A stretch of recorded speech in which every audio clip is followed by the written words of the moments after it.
서브 이슈입니다. 광고는 현대 자본주의 사회에서 어떤 의미인가? 상업자본은 공간의 차이를 이용해 돈을 법니다.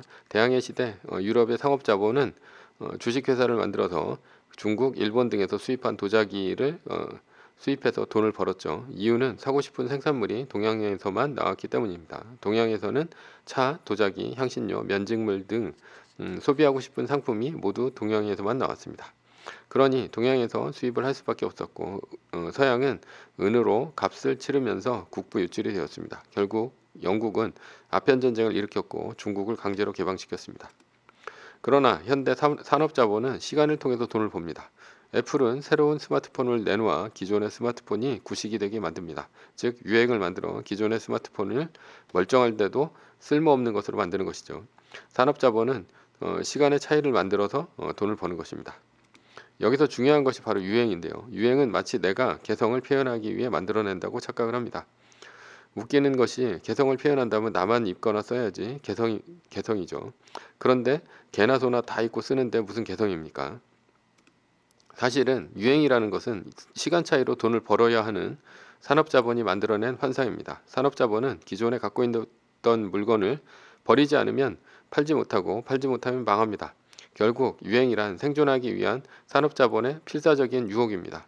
유행을 따른다는 것은 산업자본의 논리에 포획되었다는 얘기죠. 그렇다면 유행을 만들려면 필수적인 것이 무엇입니까? 그것이 바로 이제 광고입니다. 예전에는 TV 시청률이 중요했습니다. 왜냐하면 대중매체는 TV밖에 없었기 때문에 모두 TV를 봤죠. 그래서 시청률이 높은 드라마에 광고가 많이 붙었습니다. 요즘에는 스마트폰이 나오면서 매체가 다양해졌습니다. 넷플릭스와 같은 OTT, 구글과 같은 검색 엔진, 페이스북, 틱톡, 유튜브와 같은 동영상 플랫폼으로 분산되었죠. 그래서 이들 기업의 대부분의 수입은 광고에서 나옵니다. 광고의 역할은 무엇입니까? 인간의 욕망을 자극하는 것이죠. 욕망은 남들과 다르다는 것을 보여주려는 구분짓기입니다. 보드리아르는 이러한 욕망을 기호가치로 했습니다. 자본주의에 산다는 것은 매혹적인 신제품 광고에 노출될 수밖에 없습니다. 그래서 누구나 무의식적으로 소비를 합니다. 그러나 자본주의에서 소비만 한다면 노예입니다. 소비는 생산하지 못하기 때문입니다. 생산하지 못하면 결국 다시 소비하기 위해 생산수단이 몸으로 돈을 벌어야 합니다. 반면에 자본가로 산다는 것은 매력적인 기업의 상품이 아닌 주식을 사는 것이죠.